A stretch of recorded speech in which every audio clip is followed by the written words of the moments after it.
Hello అందరికీ welcome back to our channel AL food blogs. ఇది ఏంటో మీకు తెలుసా? తెలిస్తే కామెంట్ బాక్స్లో కామెంట్ చేయండి. చాలా మందికి అసలుకి ఇవి ఏంటో కూడా తెలియదు అండ్ తిని ఉండరు కూడా. అసలు ఏంటి ఇవి అనుకుంటున్నారా? టైం పాస్ గింజలండి. మీకు తెలుసా? తిన్నారా ఎప్పుడైనా? ఆల్రెడీ మన ఛానల్లో కర్బూజా జ్యూస్ చేసి పెట్టాను కదా, ఆ కర్బూజాలో నుండి తీసిన సీడ్స్ అండి ఇవి. వీటిని అలాగే పడేయకుండా ఒకసారి నీళ్ళల్లో కడిగి ఇలా ఒక ప్లేట్లో తీసివేసుకోవాలి.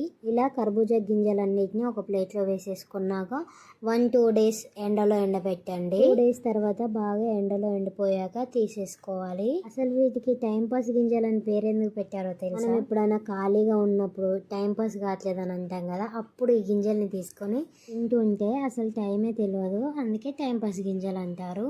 లోపల ఉన్న పలుకు మాత్రమే తినాలి. అండ్ మనం ట్రైన్ జర్నీ చేస్తాం కదా, అప్పుడు వీటిని తీసుకెళ్తే చాలా టైం పాస్ అవుతుంది. వీటిని ఇలా ఒక బాక్స్లో వేసి స్టోర్ చేసుకుంటే ఎన్ని రోజులైనా ఉండిపోతాయి.